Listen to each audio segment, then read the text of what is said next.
Oke, baik. Selamat malam, teman-teman semuanya. Sudah ada 300 lebih teman-teman yang sudah join di malam hari ini dalam kelas.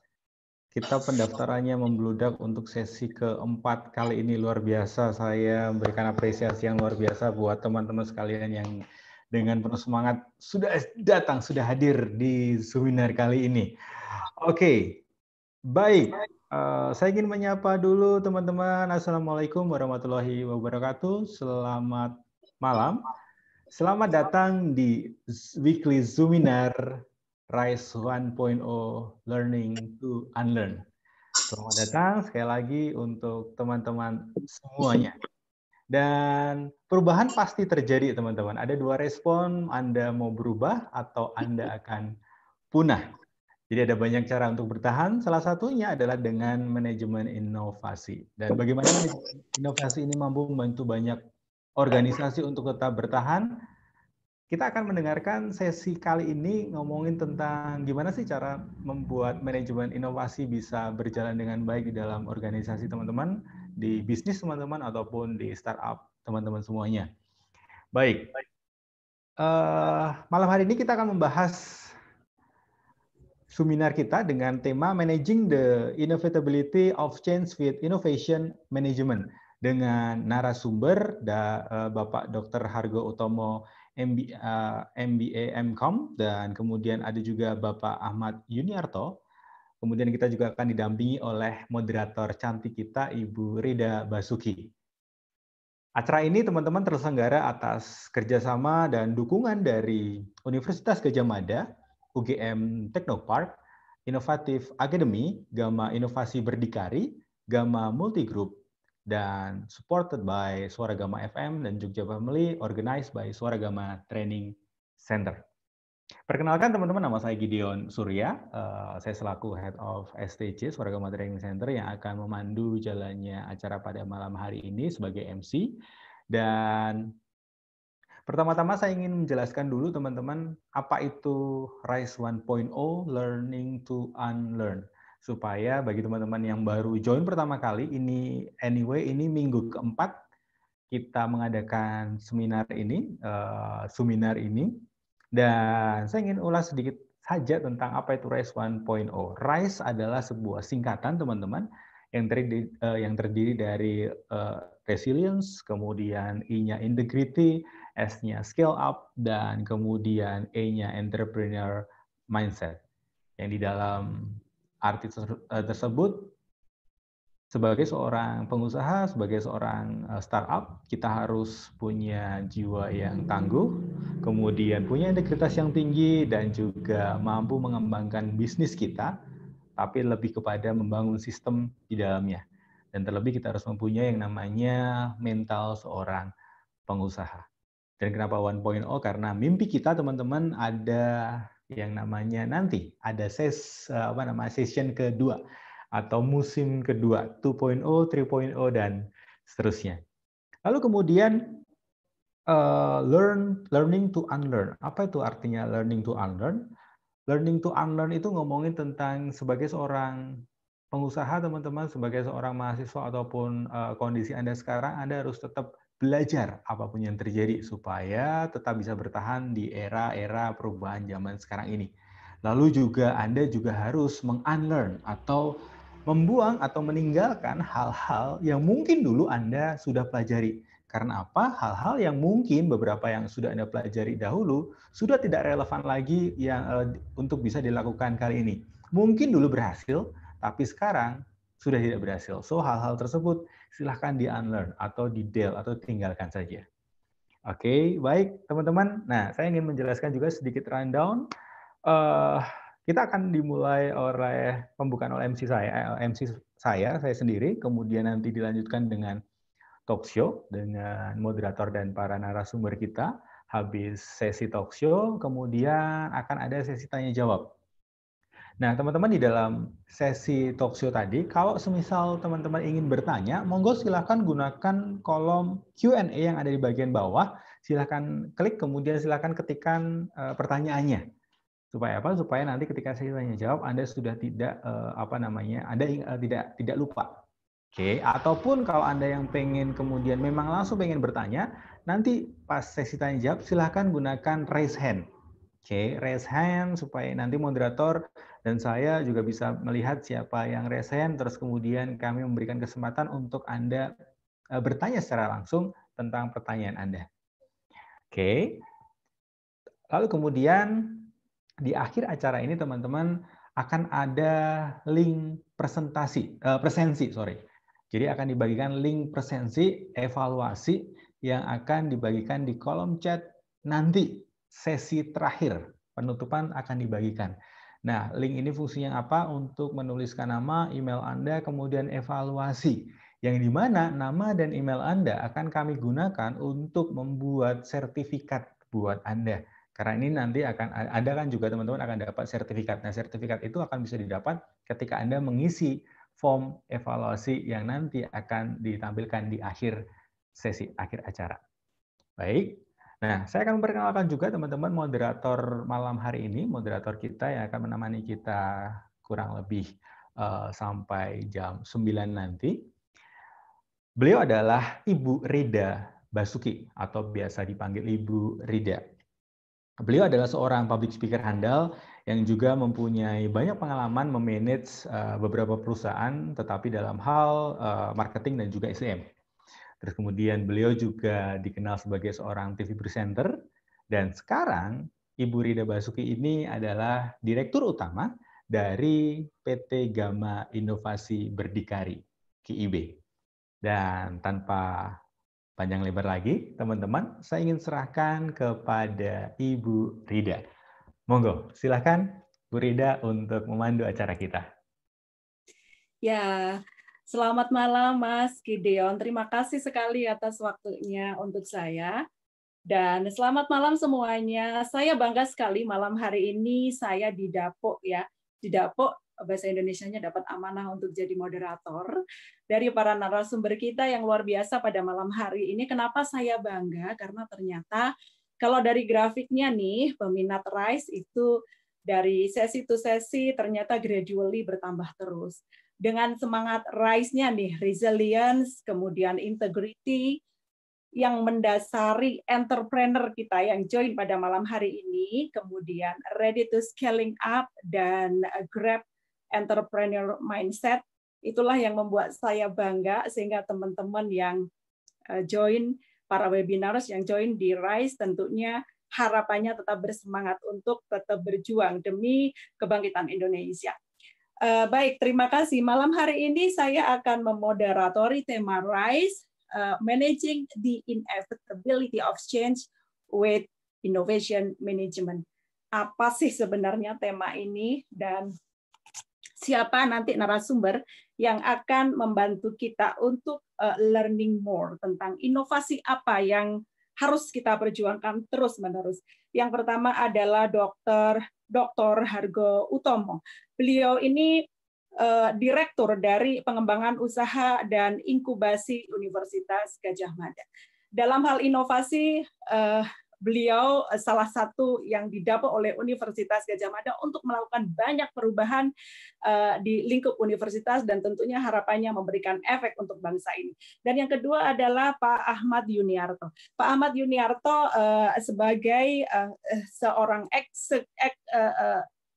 Executive Coach dan Senior Advisor dari Strategic Management. Beliau the last career itu adalah Presiden Direktur dari Schlumberger Asia ya. Dan setelahnya kemudian beliau berkecimpung keluar masuk ke perusahaan nasional and multinational untuk discuss banyak hal terkait dengan strategic management serta hal lainnya dengan bisnis dari masing-masing companies. Oke, baik para webinars. Saya kalau boleh sedikit memberikan pengantar, jadi inevitability of a change, memang perubahan yang terjadi sekarang menjadi keniscayaan, dan perubahannya tidak main-main. Kita harus berubah setiap saat, ditambah lagi tentunya harapannya bukan beban ya, adanya COVID, adanya segala hal yang secara mikro dan makro sangat berubah, ini tidak bisa terhindarkan. Lalu apa sih sebenarnya langkah terbaik serta bagaimana kita menyikapinya? Harapannya malam ini para narasumber menunggu semua para webinars untuk bisa sharing gitu ya. Jadi saya akan sampaikan ke semua malam ini kita akan lebih banyak discuss modelingnya seperti talk show saja ya. Jadi mungkin para narasumber tidak akan banyak presentasi, akan tetapi nanti langsung ada sesi discussion. Sehingga saya akan mengusahakan untuk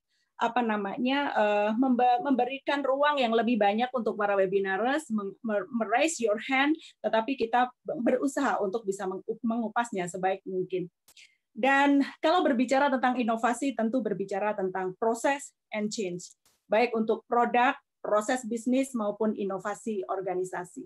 Nah, saya tidak mau berlama-lama juga nih, jadi saya akan langsung saja ke Pak Hargo Utomo. Selamat malam, Bapak. Selamat malam, Mbak Rida. Selamat malam, audiens. Iya, Pak. Terima kasih sudah join malam ini, Pak. Ini ceritanya nih, bagaimana dengan pengalaman Bapak terkait dengan banyak hal perubahan yang harus dilakukan ya, khususnya di UGM dan efeknya untuk Indonesia juga ya. Kemudian menyikapi perubahan yang ada sekarang, Bapak tadi di belakang kita diskusi perubahan yang sekarang itu bukan sekedar disrupt tapi double disruption. Nah, ini monggo Bapak, saya berikan waktu ke Bapak untuk memulai men-trigger diskusi kita malam hari ini. Silakan, Pak. Oke. Terima kasih Mbak Rida. Assalamualaikum warahmatullahi wabarakatuh. Selamat malam dan salam sejahtera untuk kita semuanya. Teman-teman dan peserta webinar malam ini yang saya cintai, saya hormati. Saya ingin manfaatkan kesempatan untuk cerita dan mungkin nanti justru kami ingin mengajak kita semua berpikir bersama-sama. Jadi instead of hanya sekedar menceritakan sesuatu, kami juga ingin mendapat cerita dan bagaimana kita cerita-cerita itu kita jadikan sebagai bagian untuk membawa perubahan ke arah yang lebih baik ke depan bagi bangsa ini. Saya kira momentum sekarang ini kita manfaatkan sebagai satu milestone baru untuk membawa keinginan, ekspektasi Indonesia emas itu terwujud di 2045, tentu dengan inovasi. Nah, selama 5 tahun belakangan ini saya berkecimpung di dalam kaitan dengan perubahan cara berpikir, perubahan orientasi dan perubahan pelaku di dalam proses penghiliran hasil riset dan inovasi. Tapi malam ini saya akan melihat sisi lainnya, bagaimana sikapi perubahan itu terjadi. Saya ingin share sedikit. Mbak Rida boleh ya, saya tak share sedikit. Ya, silakan Pak. Oke, saya mencoba beri judul tentang dealing with inevitable changes. Jadi bagaimana kita dealing dengan perubahan yang nggak bisa kita hindari, sesuatu yang harus kita hadapi. Dan kadang-kala mungkin perubahan itu nggak diperkirakan sebelumnya, atau bahkan mungkin nggak diinginkan. Tapi harus dihadapi. Sesuatu yang punya dua sisi di dalam kehidupan itu. Ada opportunities, saya tidak mengatakan sebagai satu threat, tapi satu challenge, satu tantangan, satu hal yang membuat kita drive untuk bergerak. Nah, makanya ini saya skip saja. Saya mulai dari cerita ini sebetulnya. Fenomena COVID-19 ini adalah satu fenomena yang nggak semua orang ngarepin lah, saya kira gitu kan. Tetapi sebuah realita yang harus dihadapi dan semuanya berubah dalam tempo yang sangat singkat. Pandemik sebagai trigger menurut saya, sebagai pemicu saja di dalam melihat realitas praktis dalam kehidupan inovasi dan juga pengelolaan bisnis yang berkelanjutan. Ini adalah tantangan yang luar biasa karena ini menjadi challenge yang luar biasa dalam menjawab kebutuhan atas perubahan lingkungan yang terjadi. Selama ini kan dijawab dengan sains. sampai hari ini kan belum ketemu obat atau antivirusnya. Nah, sampai sekarang ini semua sedang mencari jawaban dari sebuah fenomena pandemik COVID-19 ini. Semua sedang bergerak untuk mencari reka baru, bahasa inovasinya.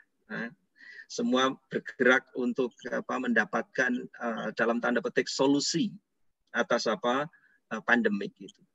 Sehingga jawaban-jawaban yang selama ini diperoleh dari lingkungan akademik dengan pendekatan ilmiah, scientific, pendekatan-pendekatan yang deterministik dengan menggunakan logic arithmetics, dihadapkan pada satu realitas yang sangat luar biasa, dan saya nyebutnya sebagai satu misteri karena belum tahu jawabannya kayak apa ini. Sampai kapan akan berakhir? Akan jadi seperti apa? Semua sedang mencari jawaban itu.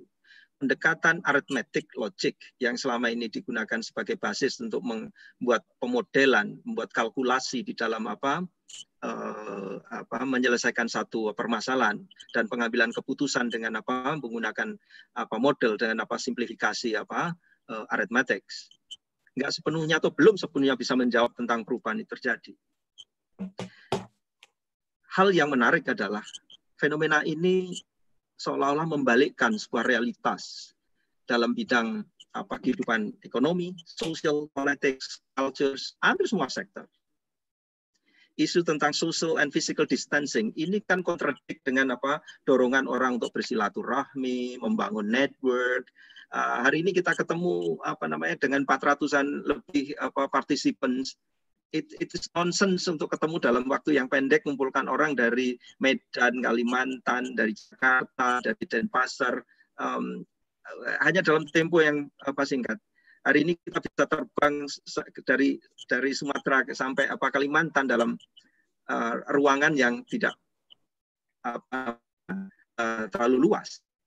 Artinya pemikiran kita bisa melebihi batas geografik, spasial. Artinya physical distancing yang menjadi treatment untuk mengurangi dampak pandemik sekarang ini harus dijawab dengan inovasi, dengan teknologi yang memungkinkan kita berjarak tetapi kita dekat di hati. Ya, kita tetap social distancing, tetapi mind distancingnya nggak boleh jauh, pemikirannya harus dekat. Secara fisik kita harus melihat bahwa realitas praktis sekarang ini harus dijawab dengan sebuah inovasi yang membutuhkan dimensi-dimensi yang selama ini mungkin hanya terbatas pada 2 dimensi. Sehingga kalau ada dikotomi antara isu kesehatan dan isu ekonomi sekarang ini, dikotomi sekarang PSBB ini adalah isu ekonomi dan isu kesehatan yang bisa kombinasi dengan dimensi yang lain yang memungkinkan mencari breakthrough di antara itu. Semua daerah sekarang sedang berkutat untuk mencari way out-nya. Sehingga kalau pertaruhannya adalah ekonomi dan kesehatan dipertarungkan menjadi sebuah dikotomis, maka akan keluar sumbu lain yang memungkinkan menjembatani proses itu. Karena nggak mungkin sekarang itu meninggalkan isu kesehatan dan hanya kepentingan ekonomi semata atau ekonomi saja atau sebaliknya. Yang sekarang terjadi adalah bagaimana combining dan mencari equilibrium baru dari tarik-menarik kepentingan, dari tarik-menarik sumbu kepentingan untuk manusia tetap bisa survive, sustain, tapi juga kepentingan-kepentingan dipenuhi. Nah, fenomena yang terjadi sekarang ini kan mendisrupsi banyak hal. Maka tadi disebutkan sekarang ini bukan disrupsi, ini double disruption dan dipercepat dengan pandemik. Begitu banyak orang jadi curiga dengan orang lain, social distress terjadi. Ini harus kita jawab, nggak boleh kita biarkan sekarang ini. Saya nggak boleh ketemu sama si Pak Aye bersalaman kan nggak boleh, harus pakai hand sanitizer dulu. Ketemu Mbak Rida nggak boleh, ini harus berjauhan, pakai salam sikut kan boleh. Which is itu nggak ada dalam referensi sebelumnya. Kalau dulu kalau ketemu orang harus salim satu-satu, sekarang nggak perlu salim. Dan ini 3 bulan lebih, 4 bulan lebih kita di training luar biasa untuk berubah perilakunya. Habis itu harus diminta untuk menerapkan. Dalam dimensi religiosity, dalam dimensi sosial ini antisosial. Ya, nggak boleh ketemu bareng-bareng. Harus dijawab kayak gini. Padahal kebutuhan untuk berkumpul, berinteraksi adalah kebutuhan untuk humanity. Ya kan? Inovasi harus bisa menjawab tentang apa problematika yang terkait dengan kebutuhan manusia untuk berinteraksi. Naluriahnya manusia itu kan nggak bisa sendirian. Naluriahnya manusia adalah manusia makhluk sosial. Nah sekarang diminta apa? Social distancing, asosial. Ya. Nggak boleh secara berjabat tangan. Pada berjabat tangan itu apa? Energi positif, yang dua itu saling. Sekarang nggak boleh, takut terkena virus. Sih hal yang pasti menjadi tidak pasti. Berubah dengan sangat cepat. Perilaku kita diminta untuk adaptasi, bukan lagi adaptasi, berubah membentuk perilaku baru. Dan nggak tahu pasti kapan berakhir. Ini menarik untuk dieksplor tentang bagaimana misteri itu apa dijawab dengan apa inovasi nantinya. Saya nyebut sebagai apa? Keputusan sekarang ini apa? Keputusan yang sifatnya apa? Temporary, uncertain, sehingga decision under uncertainty. Kalau waktu belajar pemodelan dulu kan belajarnya tentang apa? Certainty assumption. Logika ekonomi basisnya adalah certainties. Yang ceteris paribus, yang lain-lain dianggap tetap, ya kan? Padahal yang tetap itu yang berubah sekarang. Sehingga saya jadi teringat, ini ada buku yang menarik sekarang ini. Buku lama ini sebetulnya, Misbehaving, tulisan Richard Taylor. Saya coba kaitkan tulisan itu tentang bagaimana relasinya dengan apa behavioral economics sekarang ini. Ada anomali-anomali yang terjadi. Yang terjadi dalam kehidupan praktis, dalam kehidupan ini. Orang nggak pernah berpikir bahwa yang nggak mungkin itu jadi mungkin terjadi. Itu mau ditaruh di bidang kepemimpinan leadership ada, dalam bidang bisnis terjadi. Kita nggak pernah membayangkan seorang Perdana Menteri yang udah umur 95 tahun bisa kepilih jadi Perdana Menteri. Padahal teorinya itu mengatakan itu adalah suksesi, regenerasi. Kalau ini enggak, ini bukan regenerasi. Ini contoh di tetangga negara kita. Negara-negara seperti Amerika Serikat atau negara di benua Eropa juga begitu. Tantangan besarnya adalah bagaimana sains dalam bidang manajemen dan ilmu hayati menjawab realitas praktis itu. Padahal dalam ilmu manajemen diajarin tentang suksesi, diajarin tentang regenerasi. Ini mana regenerasi yang dipilih yang paling lebih tua? Itu reinkarnasi yang terjadi. Tidak pernah terbayangkan dalam strategic management ada strategi reinkarnasi. Ya kan? Realitas praktisnya misbehaving fenomena ini mengajak kita berpikir tentang sesuatu yang dianggap kadang-kala nggak rasional, tapi itu adalah rasionalitas yang praktis yang terjadi di dalam mengambil keputusan itu. Pendekatan linear harus dijawab dengan pendekatan alternatif sekarang ini, dan itu realitas praktis. Kenapa itu terjadi? Karena selama ini kita itu berpikir hanya dengan dua dimensi. Saya bisa melihat screen ini karena saya bukan hanya punya mata, tapi karena ada dua dimensi. Tapi kalau saya tambah satu dimensi lagi, maka saya bisa melihat yang dibalik Mbak Rida atau dibalik di audiens di situ. Kita hidup dalam satu ruang, dalam dimensi ruang. Begitu ruang, maka fluid, semuanya per resource menjadi apa? Cair. Dan itu menjadi dynamics. Nah ini menarik. Lalu saya jadi teringat, 16 tahun yang lalu saya nulis artikel di Jakarta Post. Saya tulisan lama, 16 tahun yang lalu. Saya mikirin cerita itu. Saya tuliskan waktu itu, Managing Changes, Issues and Challenge waktu itu. Perubahan itu kan suatu hal yang banyak orang takut. Dan nggak mau perubahan jabatan lah, perubahan struktur lah, perubahan apa, semua takut. Tapi itu juga diharapkan. Sebel aku, kapan berubahnya nih? Mari kita ganti. Nggak senang sama pemimpin, minta ganti berubah. Nggak senang sama apa, minta ganti berubah. Antara yang diinginkan dan ditakuti ini dalam satu proses yang berbarengan. Satu hal yang perlu dipahami di situ adalah kita nggak bisa lalu menolak kenyataan bahwa perubahan-perubahan itu kan membawa konsekuensi logis pada struktur, proses, dan juga ekspektasi output yang diharapkan. Sehingga menghindari fenomena apa yang kita sebut sebagai surprise and fear of the unknown. Jadi kekagetan. Tahu-tahu berubah gitu. nggak ngerti. Kayak pandemik itu kan surprise and fear of it unknown. Tahu-tahu begitu banyak anunya. Tiap hari dibuat kekagetan yang terjadi. Maka bottom line-nya adalah apa? Dalam situasi yang kayak gini, yang dibutuhkan adalah prepare untuk menjadi learner. Maka learning to unlearn. Ini menjadi relevan dengan konteks RISE tadi. Ya kan? Bersikap menjadi pembelajar. Kalau kita menjadi pembelajar, then kita nggak akan pernah menyesali apa yang terjadi. Dengan apapun yang berubah terjadi. Dan disitulah butuh knowledge tentang perubahan itu.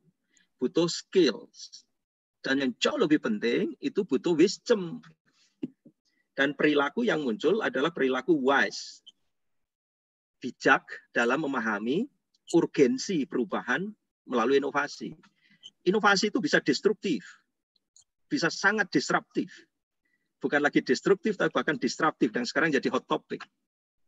Loh, inovasi yang rusak kok malah diharapkan? Iya, katanya kalau nggak ngerusak itu nggak ada yang baru. Karena logika pembangunan itu dimulai dari ngerusak katanya. Kita mau bangun rumah, itu kan rusak tanah dulu, land clearing dulu, baru dibangun lagi. Baru raise kembali. Pertanyaan sekarang, apakah setiap yang membangun harus merusak? Kalau gitu logikanya, then apa rusak semuanya nanti itu pembangunan baru. Kita butuh preparasi untuk apa? Butuh desain tentang apa yang terjadi. Nah, mengawal perubahan itu menjadi sesuatu yang penting sebelum kita bicara tentang inovasi itu harus dikembangkan. Makanya kita butuh tadi perilaku yang bijak, wise. Nah, konteksnya lalu apa? Konteksnya adalah kalau kita dalam situasi yang berubah, dalam situasi yang uncertain, nggak pasti sekarang ini, kita butuh pilar yang memungkinkan kita bisa survive dan sustain. Ya kan? Apa yang perlu sampaikan? Dalam kondisi di mana dalam tempo 3 bulan, bisnis di Indonesia itu apa? Stuck. Omset turun 80%. Hampir semua bisnis. Kecuali bisnis yang memang kaitan dengan kesehatan yang mendapat gain karena apa? Momentum semacam ini. Nggak pernah terbayangkan industri yang luar biasa mandek gitu aja. Logistik mandek gitu aja. Dalam tempo yang singkat.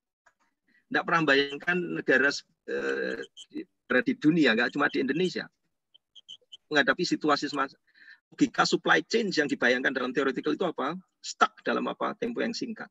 Dan untuk recovery kan nggak cukup sebulan. Entah berapa lama. Gitu. Tapi hotelnya kan tetap. Tourismnya, industrinya kan tetap. Dia harus apa? Fleksibel. Maka kuncinya adalah 2. Flexibility dan eksperimentasi dia harus mampu. Seperti yang sekarang ini. Orang harus hidup dalam situasi yang sulit kayak gini. Ya kan? Untuk bisa hidup lalu apa? Harus fleksibel. Resource kita apa? Dynamic sekarang. Resource kita kan nggak static. Nah, flexibility dan eksperimentasi ini menjadi kata kunci untuk merespon situasi yang bergolak sekarang ini dengan sebuah kepastian yang tidak pasti dan kepastian yang tidak pasti. Nah, itu bahasanya. Lalu saya sitir ini karena ini khotbah Jumat kan. Hari Jumat saya quote dari apa nih? Ini saya dari Al-Kahfi ini ya. Satu ayat yang saya buka plek itu. Jumat tuh, Pak. Ini kan khotbah Jumat ya kan. Satu perspektif saja yang saya ambil dari konteks apa. Karena mencari jawaban dari dimensi yang maka salah satu dimensi yang bisa dipakai kan dimensi religiosity sebagai apa? Jawaban atas apa? Bukan kebuntuan. Jawaban atas sebuah upaya untuk pencarian jawaban. Apa yang menarik dari ini kata kitab loh ini ya. Dan jangan sekali engkau mengatakan terhadap sesuatu, aku pasti melakukan itu besok pagi. Kecuali dengan mengatakan insya Allah. So, artinya lalu apa? Nggak bisa kita memastikan. Kecuali Allah mengizinkan. Yang menarik adalah apa? Loh, kalau itu kita terapkan, itu dogma. Itu assertion yang kita terima seperti itu. Orang besok pagi aja kita nggak boleh pasti besok pagi ya. Siapa lo yang mastiin? Nggak bisa kan? Nah, implikasinya bagi kita sebagai leaders yang mengawal perubahan dengan inovasi, kita butuh fondasi yang cukup untuk melihat apa ketidakpastian itu. Ya kan? Uncertainty is a certainty for leaders who are aware of themselves. Ya, in a crisis seperti sekarang ini, idealnya harus ada balance antara apa self interest dan social awareness untuk menjaga apa dignity-nya, martabatnya. Ya, otherwise orang akan menjadi apa bisa menjadi sangat rakus, sangat tamak karena kesempatan, atau orang nggak ada nilainya sama sekali karena apa tidak dianggap. Ini situasi sekarang ini. Kita mau menjadi orang yang sangat ekstrim dalam itu bisa terjadi. Uncertainty is a certainty. Nah, respon perubahan lalu gimana? Saya nyatakan. Nanti kaitannya adalah nanti dengan Pak Ahmad Yuniarto nanti bagaimana kita harus respon dengan apa inovasinya. Saya mencoba memetakan itu ada paling nggak 4 hal yang perlu kita lakukan untuk merespon atas perubahan yang volatilitasnya tinggi dan sangat dinamik dalam konteks itu sekarang ini. Satu yang kita sebut adalah rentang pikir. Yang saya sebut sebagai apa? Prepare dengan apa? Kendali rentang pikir, boundary of standing kita. Ya kan? Kita harus apa? Explore apa namanya? Bukan lagi cara pandang, bukan lagi mindset. Ya? Tetapi domain di mana rasionalitas kita yang terbatas, bounded rationality kita itu apa kita optimumkan supaya kita bisa melihat lebih dari hanya sekedar apa yang ada sekarang ini. Goes beyond apa yang tidak. Jadi kita harus bisa melihat yang tersirat di balik yang tersurat. Elemen yang kedua, kalau kita keluar dari domain itu, ada risiko yang harus kita mitigasi dalam ketidakpastian. Baik yang sistematik maupun yang unsystematic. Yang nggak sistematik kita bisa apa alihkan dengan portfolio. Yang sistematik kita harus apa manage yang terukur. Dan yang lebih penting dalam konteks keperilakuan sekarang ini, kendali atas emosi dan self-confidence itu menjadi penting.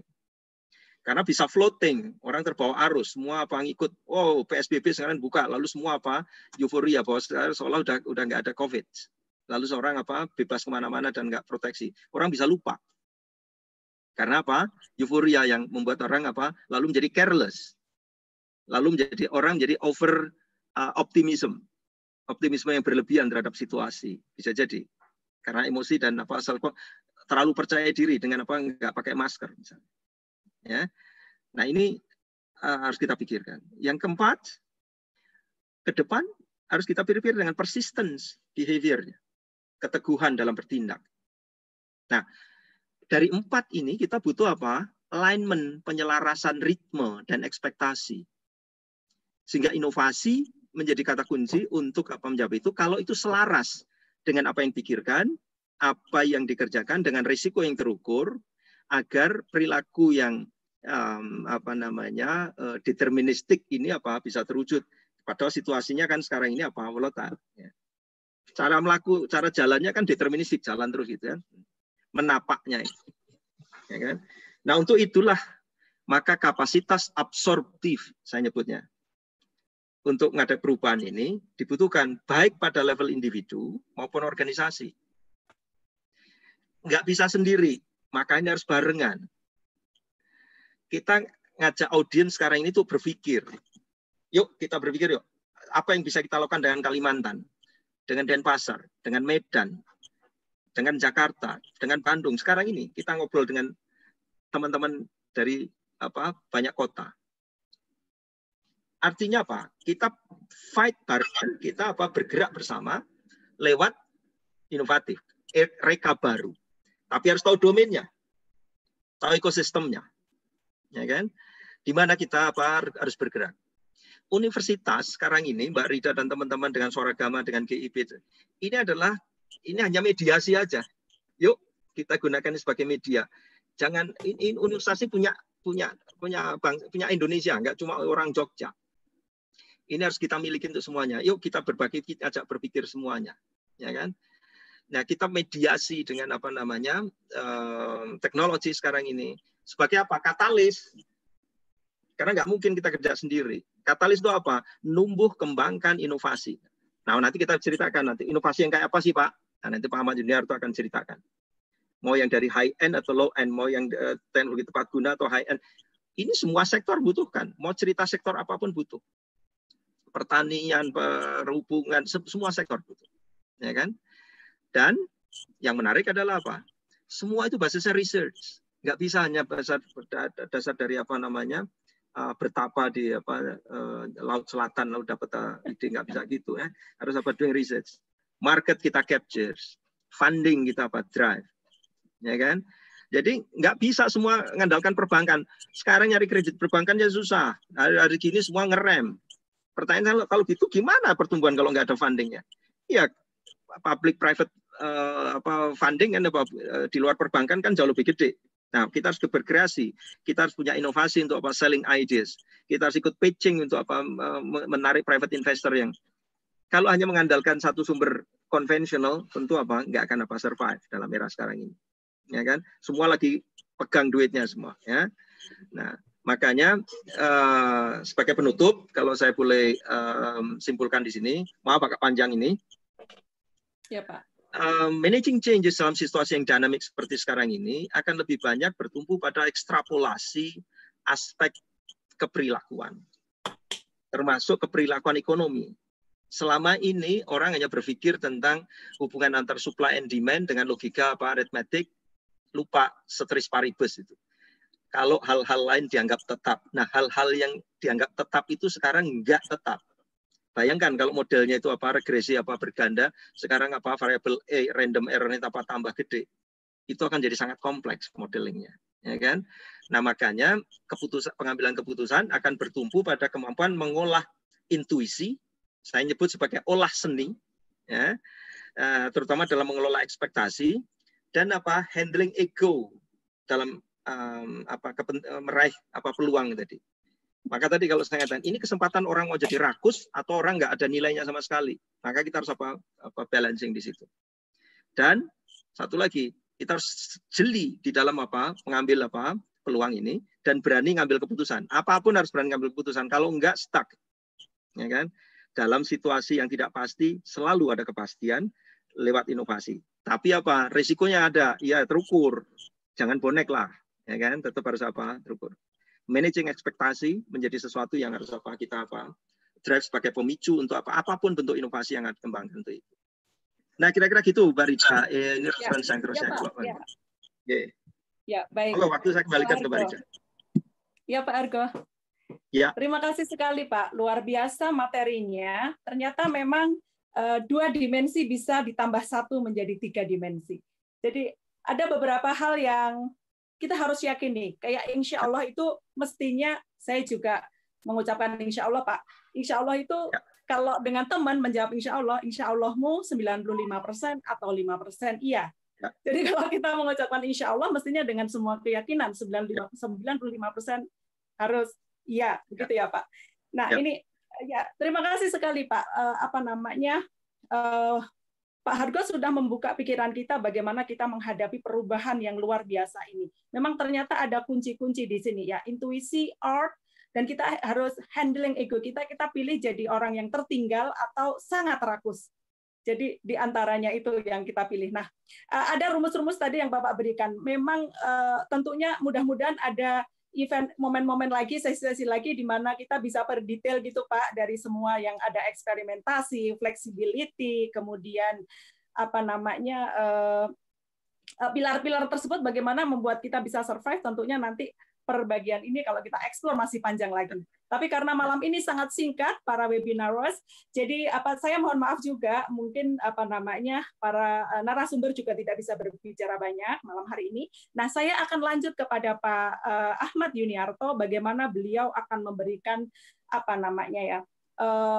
baby step gitu ya, kisi-kisi yang tadi Pak Hargo sudah memulai gimana kita menghadapi perubahan, kemudian Pak Aye akan membantu kita, Pak Ahmad Yuniarto akan membantu kita bagaimana kita menghadapi inovasi ini.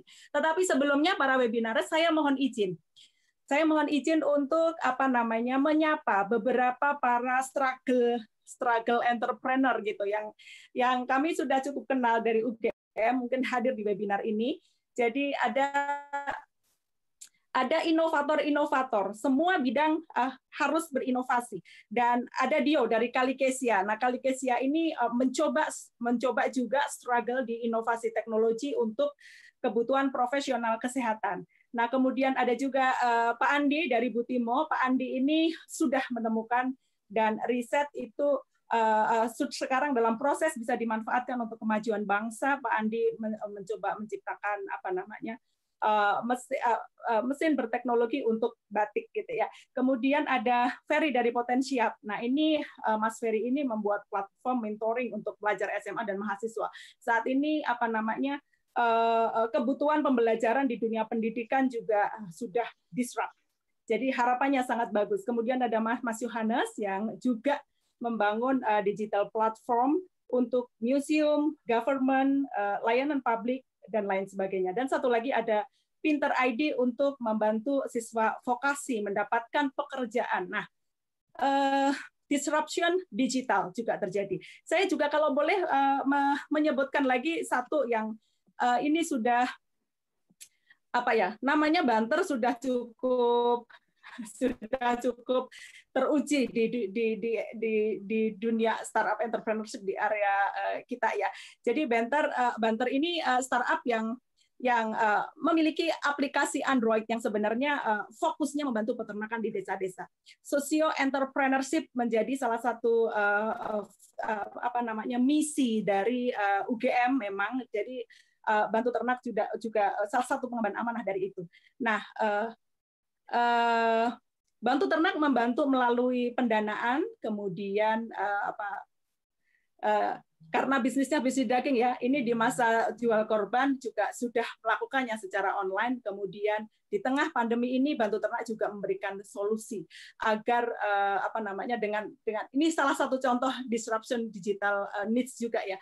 Jadi berkorban lebih aman gitu ya, tidak perlu harus beli kambing sendiri, mengantarkan sendiri, semua sudah diurus dengan protokol COVID yang bagus gitu.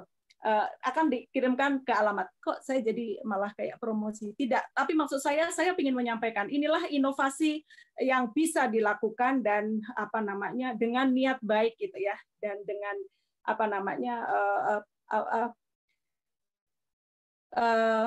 eksperimen, kemudian fleksibilitas, semua bisa kita lakukan. Sehingga nanti kita menunggu apa yang ada di benak para webinars, apa yang sudah dan sedang ataupun akan dilakukan menghadapi perubahan yang sangat luar biasa ini di masing-masing bisnisnya. Nah, tidak perlu saya perpanjang lagi, saya langsung ke Pak Ahmad Yuniarto. Selamat malam Pak Ahmad Yuniarto. Selamat malam Rida, selamat malam Pak Argo, selamat malam teman-teman semua. Terima kasih ini sudah bergabung ini malam-malam ngobrol-ngobrol sama kita ini Pak Argo. Kurang kopi saja ini. Warung kopi kita. Warung kopi, betul. Bagaimana Rida? Iya. Jadi saya menyambung ceritanya Pak Hargo tadi. Ya. Oke. Kopinya disiapkan masing-masing. Kopinya disiapkan gitu kan. Kopinya disiapkan. Sharing pengalaman Bapak. Iya, saya mau nyambung ini saja dulu, sedikit saja dulu. Dari Pak Hargo menarik sekali mengatakan bahwa satu posisi yang harus kita ambil sekarang itu adalah menempatkan diri kita sebagai learner. Ya, proses learning, unlearning, dan relearning ini hanya bisa terjadi kalau kita menjadi seorang learner. Nah, saya tarik sedikit lagi, learner yang seperti apa? Sebetulnya buat manusia dewasa, buat kita semua ini.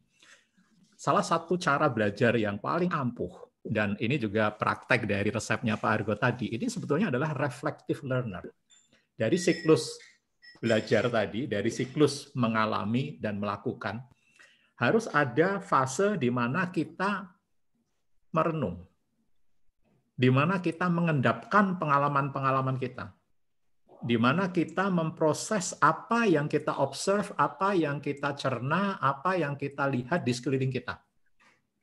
Dan kemudian untuk diputar ulang. Ini proses iterasi, ya, proses iterasi. Bahwa kita sekarang ini dalam suasana yang penuh ketidakpastian, maka planning, rencana, SOP, dalam sebagainya, itu nggak cukup lagi. Karena apa? Hubungan sebab akibatnya ini nggak jelas. Gitu kan? Hubungan sebab akibatnya nggak jelas, kausalitinya nggak jelas. Faktornya terlalu banyak dan kita tidak tahu, maka kita hanya bisa mengantisipasi.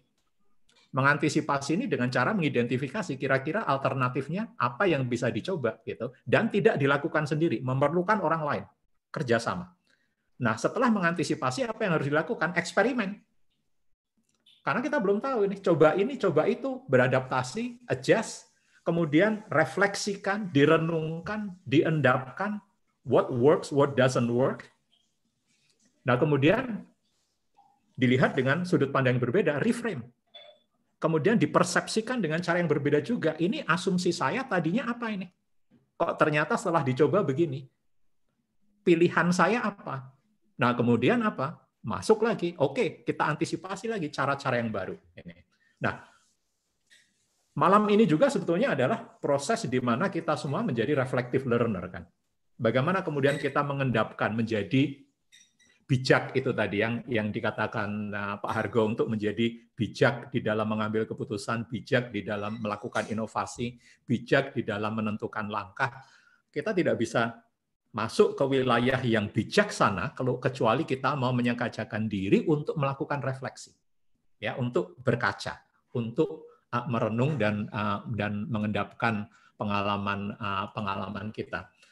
Namun kalau kita bicara inovasi, ya, kita bicara inovasi, satu hal yang sangat diperlukan, tadi Pak Argo sudah mengatakan bahwa kita ini kan sekarang harus tidak rigid nih, harus fleksibel gitu kan, harus fleksibel. Mungkin yang dimaksudkan Pak Argo ini ya seperti ini ya. Jadi kita harus bisa melihat ini dari apapun juga yang ada di depan kita, bisnis, aktivitas, ataupun startup kita, begitu kan, proses bisnis gitu. Kemudian kita melihat dari sisi apakah ini semuanya harus rigid nih, harus fix ya. Kemudian kita juga lihat dari sisi fluiditasnya, dari sisi fleksibilitasnya gitu. Apa yang harus tetap fix, apa yang tidak boleh berubah, tapi ada yang kita bisa melakukan trade off nih. Nah, tadi contohnya Pak Hargo kan sudah pasti ini, yang namanya value atau what is important, belief. Ini jangan adaptif ini kan, ya. Yang namanya value atau ethics ini tadi ini rigid ini dia. Tapi di luar itu apa saja hal-hal yang sebetulnya bisa kita trade off-kan, bisa kita adaptasikan, bisa kita buat fleksibel tanpa kehilangan value itu tadi. Nah, di sini kuncinya, karena banyak hal yang serba tidak menentu gitu kan, sehingga yang diharapkan ini sebetulnya bukan pendekatan mengelola resiko, tetapi pendekatan untuk membangun resiliensi. Ya, bedanya apa? Kalau misalnya kita mau memanage resiko. Memanage resiko itu artinya apa? Memanage resiko ini artinya kita mau menghilangkan resiko tadi, menjadi deterministik itu tadi yang disebutkan Pak Hargo. Gitu. Tapi kalau membangun resiliensi, ini kita menyengajakan diri untuk hidup dengan ketidakpastian itu tadi. Nah, caranya apa? Bukan dengan hitung-hitungan probabilitas, tapi dengan senario. Dengan mencoba membayangkan, merumuskan sebetulnya apa sih yang dapat terjadi di depan kita, di masa depan. Nah, ini memerlukan level strategic thinking yang berbeda. Ini higher level of strategic thinking. Memerlukan kemampuan metakognisi. Tapi ini bisa didekati, bisa dipelajari, dan ada metodologinya untuk bisnis, untuk organisasi, untuk pemerintahan. Nah, saya akhir-akhir ini banyak sekali bekerja dengan organisasi, dengan lembaga pemerintah misalnya, atau dengan perusahaan, untuk merumuskan senario ini tadi, supaya apa? Ini menjadi bekal untuk menjadi fleksibel dan tidak berusaha menjadi deterministik, ya, tidak berusaha menjadi deterministik. Kalau kemudian kita bicara ekosistem inovasi, ini menarik ini menarik tadi yang disampaikan Pak Hargo, karena memang inovasi tidak bisa dilakukan sendiri, begitu kan?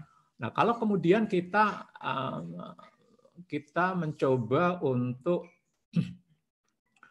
melihat ekosistem inovasi itu seperti apa, ya.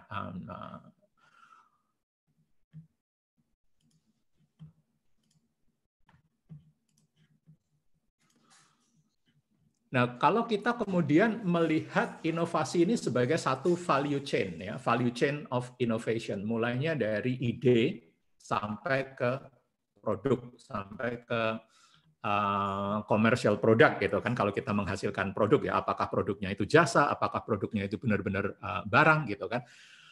In the past, di masa lalu banyak sekali organisasi, banyak sekali perusahaan yang mencoba melakukan value chain inovasi ini di dalam perusahaannya sendiri, di dalam organisasinya, dan dijaga benar-benar supaya orang lain nggak tahu. Ini yang namanya closed innovations. Tapi ongkosnya gede banget nih. Oke, ongkosnya gede banget ini. Mulai dari mengelola risetnya dan lain sebagainya sampai product development. Ya kalau berhasil terus, kalau gagal ya.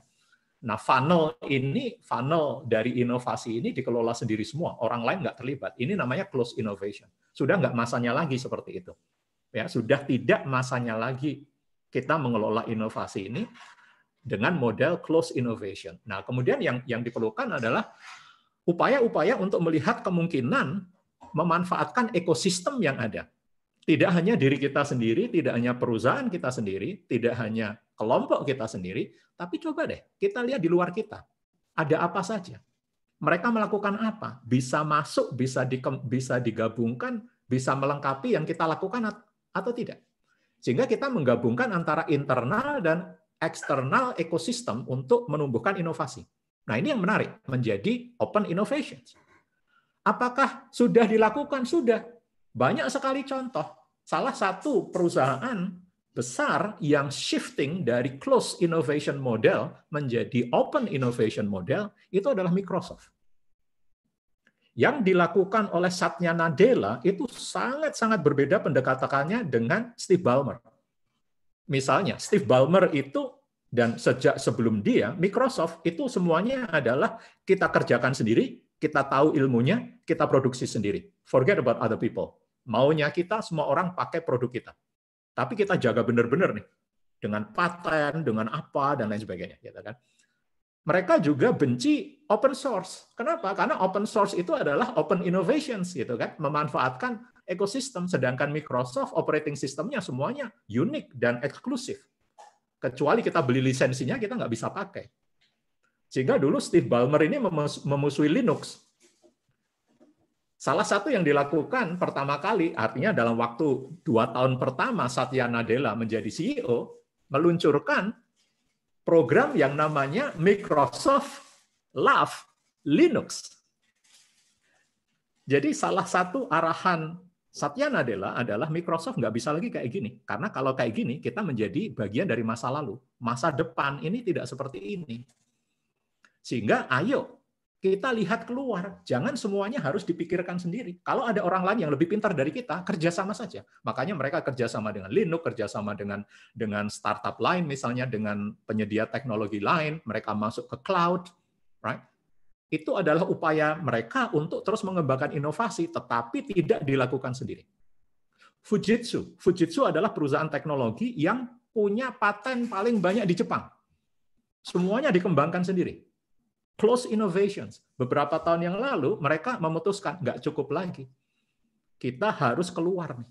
Dan mereka kemudian melihat ekosistem lain yang subur untuk menumbuhkan inovasi. Kemana mereka pertama kali keluar? Pertama kalinya dari Jepang, mereka buka kantor cabang di Silicon Valley, di dekat Silicon Valley. Untuk apa? Untuk berada di dalam ekosistem yang menumbuhkan banyak sekali ide-ide dan banyak sekali orang-orang yang kreatif untuk mendapatkan inovasi tadi.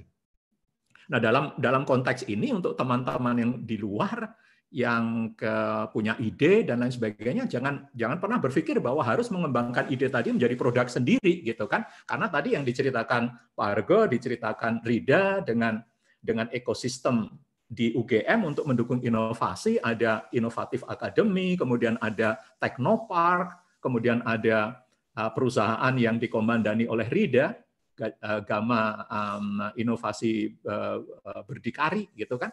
Ini sebetulnya adalah upaya UGM untuk menumbuhkan ekosistem. Tidak hanya untuk warga UGM, tetapi juga untuk siapapun juga yang ada di Indonesia. Begitu ya Pak Argo ya? Saya tidak salah ngomong begini ya Pak Argo? Betul Pak. Ya. Nah, untuk mereka yang punya ide misalnya ya, untuk startup dan lain sebagainya, atau baru punya ide, ini kemudian bisa melihat dalam konteks ini, dalam konteks value chain of innovation dan dalam konsep open innovations, UGM ini sebagai external source of innovations. Bisa juga mulai dari saat ide atau riset atau sainsnya atau awal teknologinya. Apakah bisa partneran dengan UGM, dengan ekosistem inovasi di UGM, Teknoparknya bisa. Masuk lagi, apakah bisa kemudian product development-nya? Oh bisa kok, ada bagian di UGM yang bisa mendukung dan bisa menjadi partner untuk mengembangkan produk. Bisa nggak kalau saya hanya ada idenya saja, tapi kemudian saya lisensikan, jadi kerjasama dengan UGM bisa juga, jadi license out gitu kan, untuk dikembangkan menjadi produk sendiri. Tapi kalau mau mengembangkan produk bersama all the way sampai commercial product, bisa juga. Kira-kira betul ceritanya ya Pak Hargo ya, seperti itu ya Pak Hargo ya? Iya betul Pak. Nah, ini adalah model-model yang harus kita dorong. Kenapa? Kita tidak bisa menyelesaikan semuanya sendiri. Nah, UGM mencoba untuk membawa resources, membawa sumber daya, membawa dukungan yang ada untuk membangun ekosistem yang menumbuhkan. Nah, ini yang perlu kita bangun di Indonesia. Untuk apa sebetulnya? Nah, ini yang pengen saya ajak, satu konsep inovasi yang pas dalam suasana seperti ini, yang namanya frugal innovations. Frugal innovation itu apa? Inovasi yang konsepnya adalah achieve more with less. Less-nya apa? Less cost, less effort misalnya, less sophistication of technology. Oh, macam-macam. Artinya apa? Kita mencapai lebih dengan hal-hal yang lebih murah, lebih sedikit, atau lebih simple. Ya. Nah, misalnya kalau kita melihat pengembangan satu teknologi, high-end misalnya, high-end produk, high-end teknologi, maka yang bisa mengadopsi, yang bisa menggunakan itu persentasenya hanya sedikit dari seluruh masyarakat Indonesia misalnya. Nah, kemudian kita perlu mendorong supaya apa? Yang bisa memanfaatkan teknologi tadi ini makin banyak. Tapi tidak bisa di dalam level high-end itu tadi. Sehingga kita harus melihat apakah ada ide awal teknologi yang high-end, kemudian kita melihat masalah yang ada kita punya sekarang, yaitu pandemi, bisa nggak itu kemudian diencerkan kompleksitas teknologinya, sehingga bisa dipakai dengan lebih murah lagi, sehingga lebih banyak lagi orang yang bisa menggunakan. Ya. Supaya apa? Supaya affordable. Supaya apa? Fit for purpose. Ya misalnya ada salah satu mahasiswi Stanford University, itu membuat inkubator untuk bayi yang total harganya hanya $25. Nah, bayangkan. Ini frugal innovation. Bayangkan. Begitu inkubator bayi yang biasa ada di rumah sakit, ini kan sangat perlu untuk bayi-bayi yang lahir lebih awal dari waktunya dan lain sebagainya. Ini kan upaya untuk menyelamatkan nyawa bayi gitu kan. Ongkosnya mahal banget itu. Proper inkubator, tapi diambil dari prinsipnya, prinsipnya apa sih? Apa yang diperlukan oleh bayi sebetulnya? Bisa nggak saya membuat sesuatu dengan harga yang murah? Ternyata bisa. Inkubator harganya $25. Bayangkan siapa yang bisa membeli, siapa yang kemudian bisa menggunakan. Yang tadinya tidak bisa karena cost barrier, tiba-tiba menjadi bisa. Kemudian juga ada satu perusahaan yang membuat alat ultrasonic scan yang bisa digenggam dengan tangan. Ini artinya apa? Bisa menolong orang sampai ke pelosok-pelosok yang tidak bisa datang ke rumah sakit. Ini mengambil beberapa ide dari tadi yang dilontarkan Pak Hargo ya. Karena apa? Prinsip frugal innovation itu pertama adalah mencari kesempatan di dalam kesempitan. Mencari kesempatan di dalam kesusahan. Nah, kita lagi susah nih, pandemi. Yang satu dibutuhkan banget itu adalah unsur-unsur kesehatan. Gitu. Apa sih yang bisa kemudian kita frugal inovasikan gitu kan dengan prinsip-prinsip ini supaya apa bisa menyebar manfaatnya ke masyarakat yang jauh lebih luas. Nah, kalau kita bisa melakukan itu dengan benar, maka kita akan memberikan kontribusi pada yang namanya difusi dari inovasi. Artinya apa? Inovasi ini kemudian tersebar, disebarkan, diluaskan untuk sebesar-besarnya manfaat dari kemanusiaan. Sebesar-besarnya bisa dirasakan manfaatnya oleh masyarakat umum, tidak hanya yang punya duit saja. Nah, ini sebetulnya adalah konsep konsep dasar dari inovasi yang pengen saya ingatkan buat startup, buat siapapun juga yang ada di luar sana. Ini kesempatannya. Kenapa? Karena ada kesempitan. Ini kesempatannya. Kenapa? Karena ada kesusahan. Ini kesempatannya. Kenapa? Karena ada masalah besar yang kita hadapi. Nah, bagaimana kemudian kita bisa menerjemahkan itu? Nah, saya akan stop di sini dulu, Rida. Ada beberapa hal yang menarik juga, tapi saya pengen menyapa ini karena dalam konsep ecosystem of innovation ya, Pak Hargo. Artinya kita melihat ini sebagai ekosistem dengan banyak sekali komponen. Saya melihat ada tamu dari jauh ini. Satu dari London, Lilis Iskandar, dan satu lagi dari Brunei, Ovi. Nah, mereka berdua ini komandannya Nusantara Innovation Forum, Pak Hargo dan Rida. Ya, ini adalah saintis-saintis muda Indonesia yang namanya saja sudah mengusung innovation ini kan. Jadi mereka pengen juga terlibat menggerakkan value chain of innovations di Indonesia sebagai bagian dari salah satu ekosistemnya. Jadi silahkan Lilis, Ovi dari moderator bisa nggak ya Lilis Iskandar dan Oviliani Wijayanti. Ini mereka dibukakan speakernya kalau mau. Oke. Baik, mungkin kita bisa dibantu panitia untuk mengaktifkan speaker dari Mbak Lilis ya Pak? Ya, Lilis dan Ovi. Lilis Iskandar dan Oviliani Wijayanti. Dan Mbak Ovi untuk bisa sharing seperti apa yang terjadi di sana dari Nusantara Innovation Forum. Cek. Ya, kedengeran? Oh, oke. Loud and clear. Loud and clear. Ini kejutan ini dari Pak Aye nih. Terima kasih udah dikasih kesempatan nih. Sebenarnya pengen belajar juga dari Pak Aye dan Pak Hargo dan Bu Rida. Sudah sering diceritakan nih tentang UGM Inkubator dan Innovation Center-nya. Dan senang sekali dapat kesempatan untuk sharing sedikit tentang Nusantara Innovation Forum atau NIF.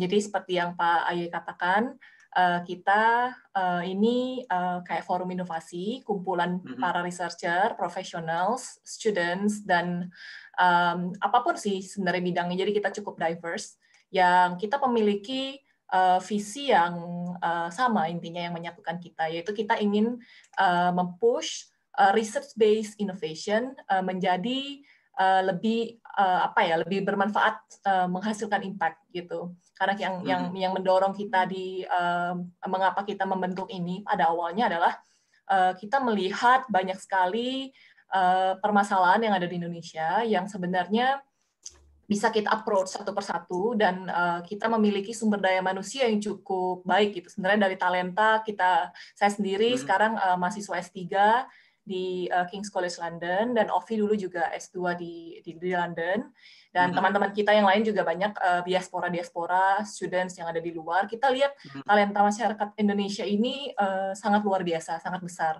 Cuman kita coba brainstorm bersama, kenapa ya kira-kira dengan potensi yang sebesar ini, dan juga banyak impian-impian dan ide-ide yang kita sering dengar dari teman kita yang melakukan riset-riset keren dan juga menang kompetisi dan publish risetnya, kok akan-akan tidak produktif gitu, tidak menghasilkan sesuatu yang bisa berimpak nyata kepada masyarakat, yang mana sebenarnya itu kan dari tujuan utama kita tanpa tidak mengindahkan manfaat riset dasar. Kita merasa untuk Indonesia sendiri, yang tadi kata Pak Aye itu saya coba pinjam istilahnya fit for purpose gitu. Untuk Indonesia sepertinya memang fit for purpose-nya harus kita tekankan di bidang riset hilir. Nah gitu. Mungkin dari situ aja. Jadi mimpinya NIF tuh cukup besar awalnya. Kita kan masih baru ya dari tahun 2017.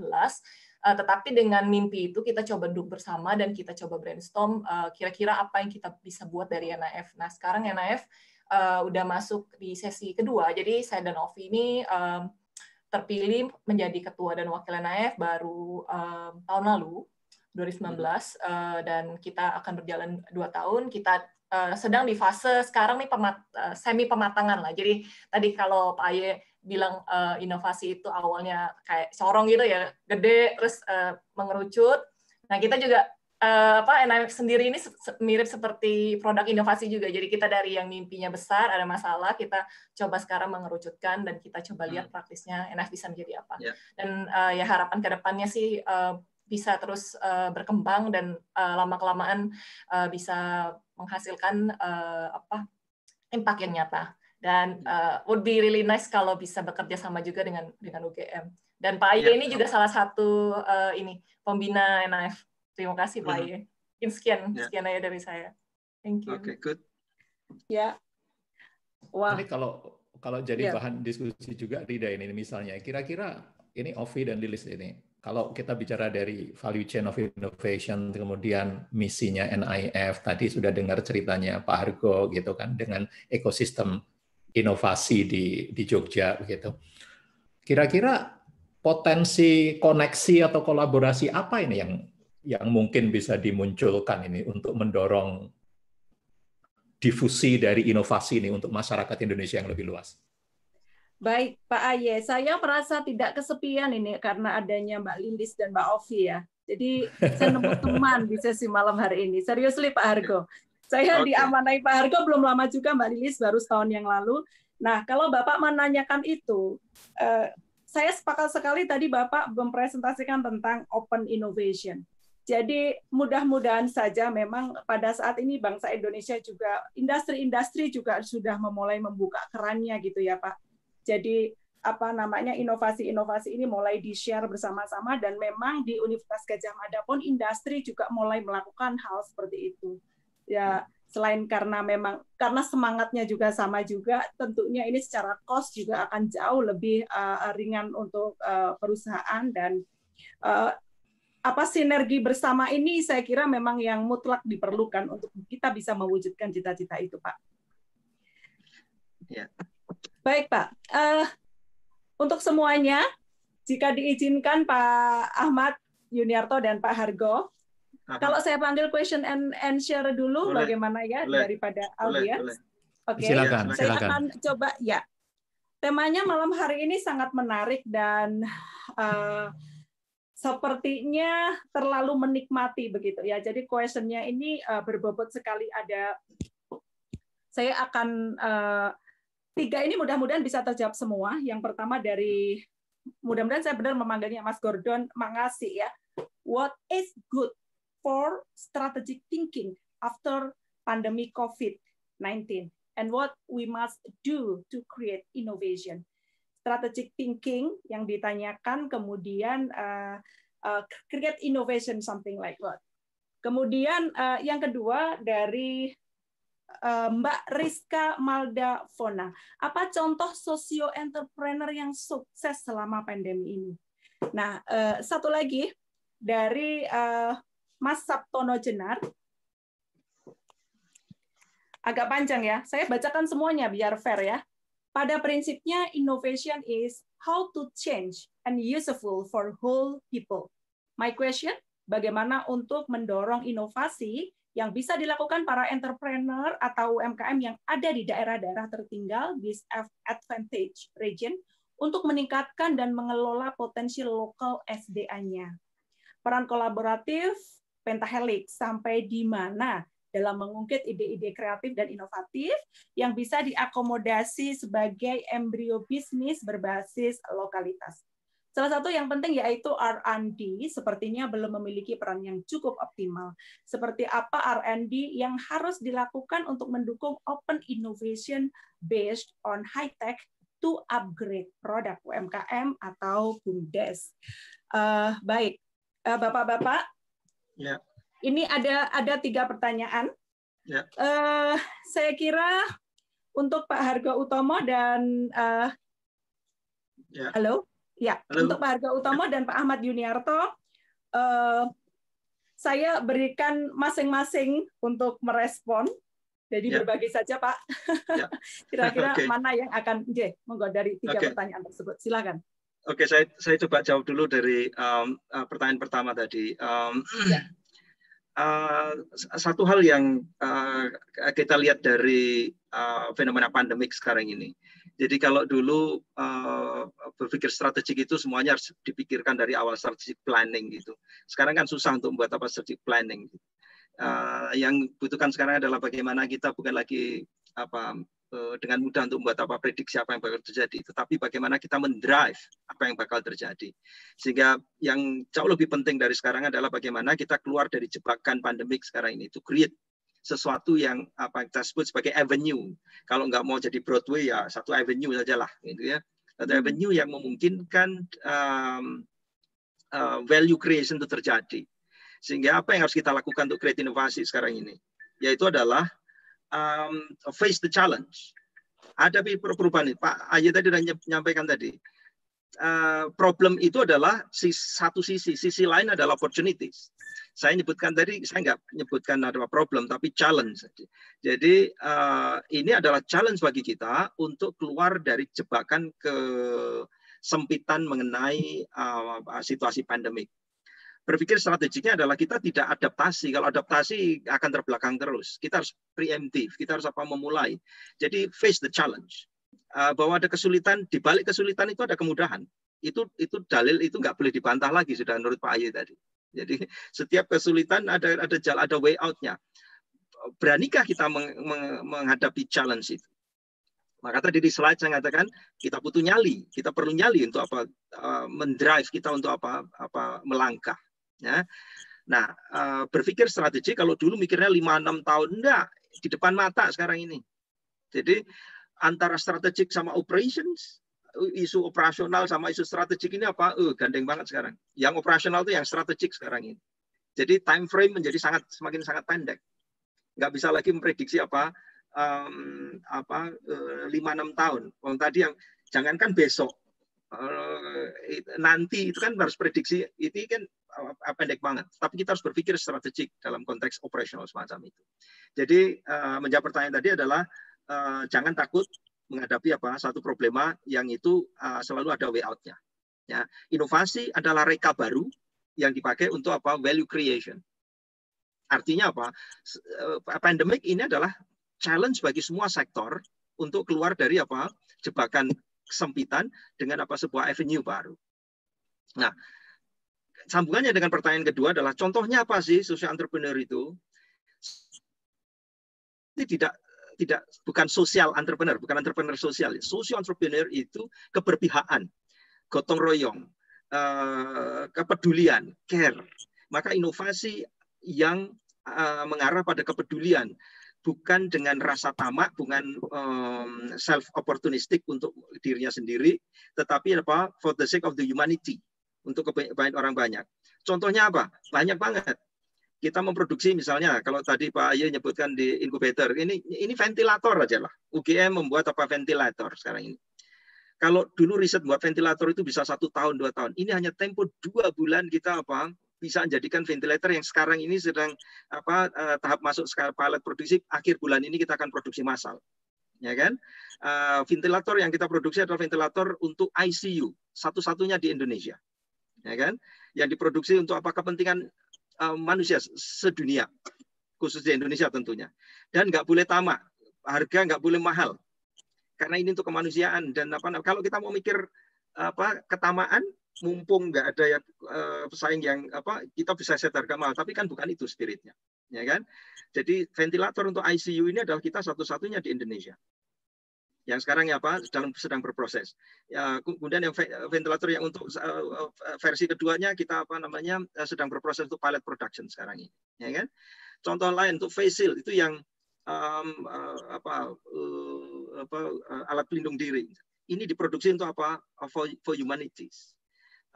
Alat untuk proteksi swab diproduksi untuk siapa? For humanities, keberpihakan, karena sekarang ini dibutuhkan untuk itu. Jadi antara kesempatan untuk meraih kepentingan egosentrik dan kepentingan orang banyak, ini harus tadi balance, gitu kan? Jadi jangan memanfaatkan kesempatan untuk egonya diri sendiri, padahal masyarakat banyak membutuhkan. Padahal kalau kita tuh mau, bisa saja kalau mau. Ya. Jadi social entrepreneur itu esensinya adalah gotong royong. Dalam 2 bulan industri, scientist, organizer, science park, ini kolaborasi. Ini nggak terbayangkan sebelumnya kerja 2 bulan jadi satu inovasi dengan reverse engineering yang luar biasa. Maka bahasa akademiknya adalah co-evolution atau evolusi yang bersama-sama untuk melakukan perubahan itu terjadi. Ini sekarang terjadi. Nah, konteks yang ketiga, pertanyaan ketiga adalah gimana kalau untuk UMKM bisa dilakukan dengan mulai dari leader di BUMDes. Problema di daerah itu kan luar biasa dan itu teknologi tepat guna itu yang kita jalankan. Kenapa kita nyari jauh-jauh? BUMDes itu problema di desa. Mari kita gunakan desa sebagai ketahanan basis lewat inovasi di agro, kelautan, pangan atau apapun. Bahkan sektor-sektor yang dulu orang nggak pernah berpikir tentang industri kreatif bisa muncul dari desa. Saya terkaget juga, pernah saya ceritakan ke Pak Aye kemarin, seorang pedagang sekarang bisa jadi eksportir hanya untuk bukan hanya, tetapi dengan mengandalkan empon-empon bisa menjadi eksportir sekarang ini. Yang nggak pernah terbayangkan dulu seorang individual kampung menjadi eksporter karena pandemik sekarang yang terjadi. So sangat mungkin terjadi BUMDes menjadi trigger untuk inovasi yang luar biasa. Gitu kira-kira Mbak Rida. Baik Bapak, terima kasih sekali. Pak Ahmad Yuniarto sekiranya bisa menambah, ada yang perlu ditambahkan dari poin-poin yang disampaikan Pak Hargo, atau kalau tidak ini ada yang raise hand Pak Ahmad. Monggo, saya menyerahkan ke Bapak, apakah ada yang perlu ditambahkan atau kita langsung ke raise hand? Saya masih mute. Saya tambahkan sedikit ya, Rida. Ya. Dari pertanyaan mengenai strategic thinking tadi, satu hal yang harus kita lakukan sekarang sebetulnya adalah mencoba untuk tidak mendasarkan segala sesuatunya pada past experiences. Ya, tapi kita secara strategis menyengajakan diri untuk melihat ke depan. Seberapa jauh ke depan gitu. Nah, ini nanti yang kita atur. Ya, ini yang nanti yang kita atur, tapi sering kalau kita melihat dan mencoba memahami apa yang bisa dilakukan, ukuran kita itu semuanya adalah legacy, history, sejarah atau pengalaman-pengalaman masa lalu. Nah, sekarang memerlukan fokus nih. Fokus untuk apa? Menyengajakan diri berpikir yang nggak pernah terpikirkan. Gitu kan? Memaksa diri. Melihat kira-kira apa yang bisa mendorong perubahan yang sangat besar terhadap wilayah kehidupan manusia. Nah, ini adalah model berpikir yang berbeda. Karena biasanya selama ini orang mencoba mendekati ketidakpastian masa depan dengan cara proyeksi, yaitu forecast, gitu kan. Nah, forecast ini sebetulnya kan adalah backcasting, berdasarkan hal-hal yang terjadi di masa lalu kemudian diproyeksikan ke masa depan. Nah, ini adalah perspektif melihat masa depan yang sangat-sangat berbeda. Ya. Kita mencoba masuk ke situ, forget about zaman dulu, forget about apa yang sudah pernah. Asumsi-asumsi kita itu mulai di-challenge dulu. Gitu kan. Nah, ini akan membantu untuk memunculkan ide-ide yang baru ini tadi ya. Ini yang namanya kita tidak mencari feedback, tapi feed forward ya. Kita benar-benar mencoba untuk mendapatkan, untuk sensing, untuk kemudian mengantisipasi apa yang akan terjadi atau bukan apa yang akan terjadi, apa yang dapat terjadi di masa depan. Oke, apa yang dapat terjadi di masa depan. So that is very very important. Kemudian dari sisi inovasinya itu sendiri, nah ini yang proses inovasi mau dilakukan di BUMDes atau di perusahaan startup atau di perusahaan yang gede, ini sebetulnya prinsipnya sama. Prinsipnya sama dalam arti bahwa inovasi atau kreativitas itu tidak bisa kalau tidak ada boundary-nya. Ya, kalau ini malah dibuka luas, ini yang menjadi masalah. Kenapa? Karena menjadi paralysis nanti. Terlalu banyak opsinya. Justru yang namanya frugal innovation atau rapid innovations atau inovasi sajalah, apapun juga itu mengembangkan produk dan lain sebagainya. Yang penting itu sebetulnya adalah menetapkan boundary-nya.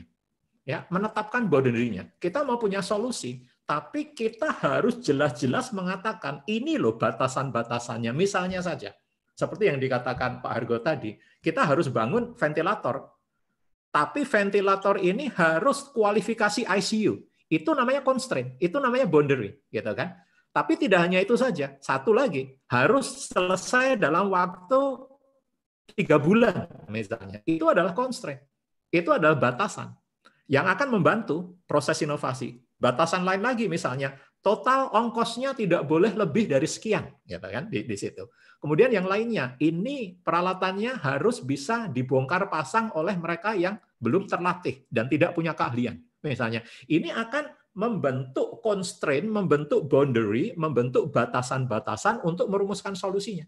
Coba kalau tidak dibatasi seperti itu, ya bisa jadi, tapi mungkin 13 bulan jadinya. Mungkin 24 bulan jadinya, begitu kan? Tapi kalau dibatasi 3 bulan harus jadi, ya mau tidak mau 3 bulan harus jadi. Ongkosnya tidak boleh lebih dari 500.000, ya mau tidak mau kita mikir spare part-nya, komponennya, dan lain sebagainya, gitu kan? Sangat-sangat penting untuk menetapkan boundary-nya ini. Nah, pengalaman saya bekerja dengan banyak startup, dengan anak-anak muda, ini biasanya malah justru terlupakan. Pada saat kita berproses untuk melahirkan solusi, kita lupa untuk menetapkan constraint-nya ini. Yang namanya product spec atau innovation spec atau apa, ini menjadi kritikal. Kenapa? Karena membantu kita untuk fokus. Oke, jadi pembatasan, membatasi diri itu menjadi sebuah alat bantu untuk melahirkan ide-ide yang kreatif. Kebalikannya, jangan dibuka, pokoknya apa saja bisa, nggak bisa, gitu kan? Ini seperti contrary to popular wisdom, tapi proses inovasi itu sebetulnya memerlukan constraint, right? Kenapa? Karena kalau kita lihat dari manusianya, ya, dari manusianya, ada 2 hal yang diperlukan, ya, untuk memunculkan ide-ide baru, memunculkan inovasi dan berani berubah, oke? Berani berubah. 1, ada nggak dorongan dari dalam yang berupa sumber api, sumber passions atau motivasi? Tapi motivasi saja nggak cukup, gitu kan? Dorongan yang kuat, gitu kan? Ini tidak sekedar motivasi, tapi motivasinya juga harus kuat dan sustain, terus ada gitu mendorong. Kemudian juga memerlukan skill yang relevan. Ya, skill yang relevan itu apa? Misalnya kita mau melakukan inovasi di bidang ventilator, pasti membutuhkan pengetahuan tentang misalnya mechanical part dan lain sebagainya, gitu. Itu akan sangat-sangat membantu. Nah, yang ketiga ini yang kadang tidak diperhatikan itu adalah skill-skill yang relevan dengan proses berkreasi. Nah, ini menyangkut bagaimana kita mengelola pikiran kita itu tadi. Ya, bagaimana kita mengelola pikiran ini tadi. Ada satu model kerja yang namanya bricolage. Bricolage itu sebetulnya kayak istilahnya kalau gampangnya saja itu tukang. Nah, tukang ini adalah tukang yang bisa membuat apapun juga dengan bahan apapun juga. Jadi kalau misalnya, tolong deh saya dibuatkan kursi.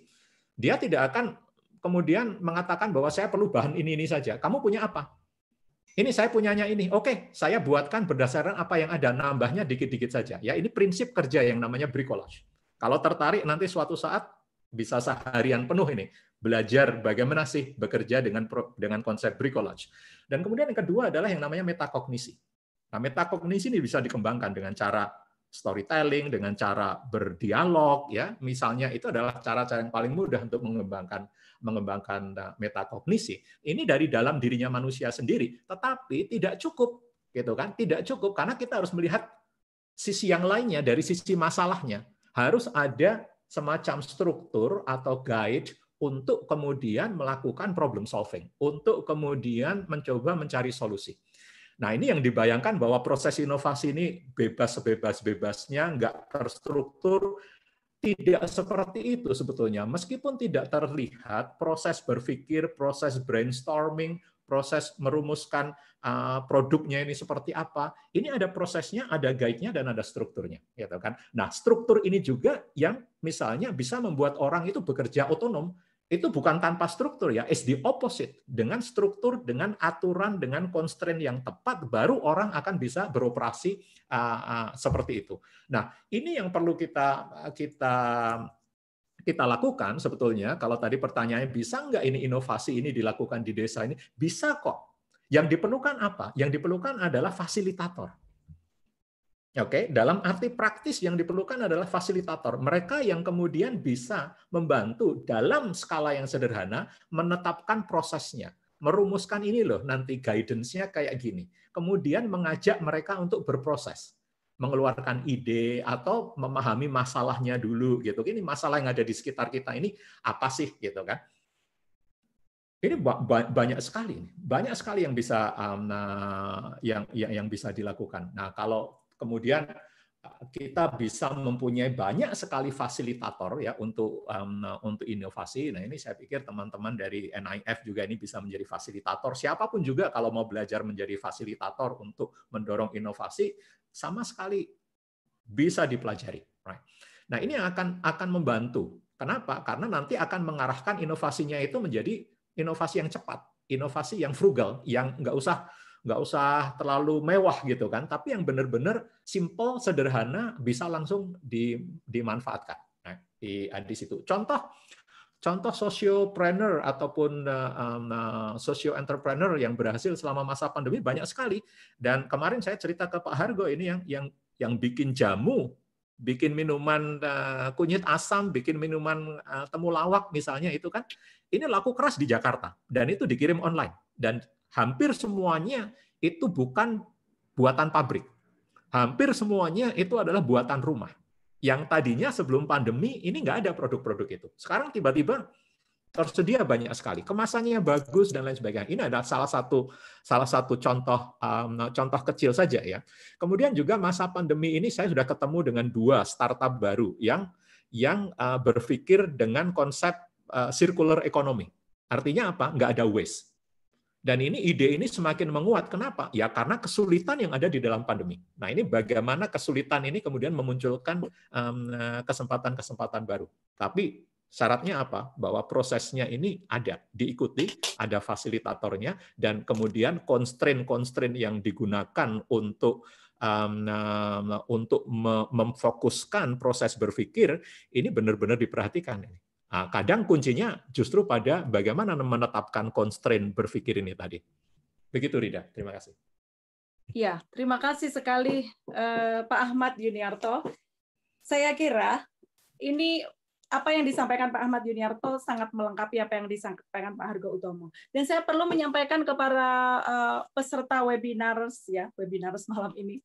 Kalau Pak Hargo mohon izin pada pukul 21 beliau harus mengikuti event yang lainnya, sehingga apabila kita lanjut sebentar lagi, sebenarnya waktu kita hanya sampai dengan pukul 21, tetapi masih ada pertanyaan dan tadi ada yang raise hand.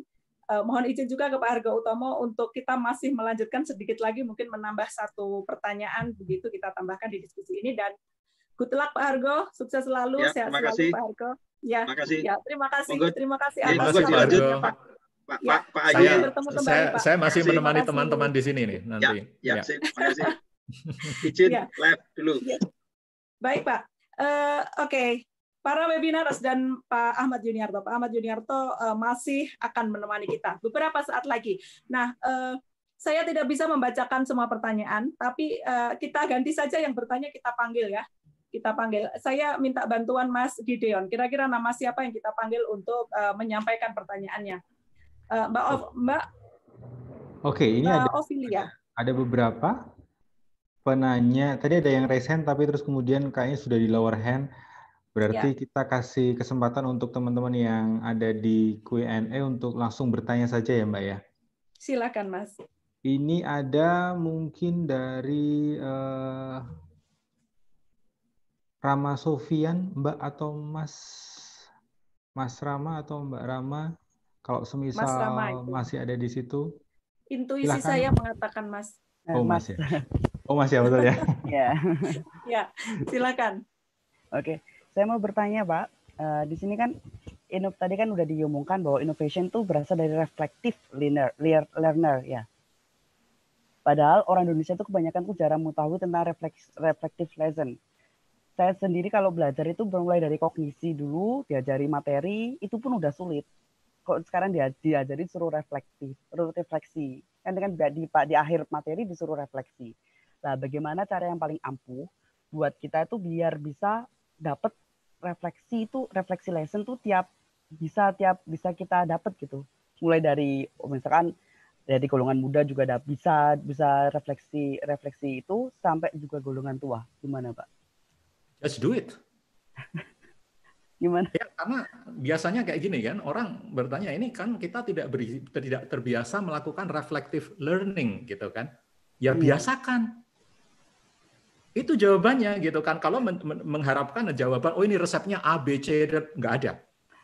Ya, ini bagian dari proses belajar ya. Artinya apa? Kalau kita belum biasa, biasakan.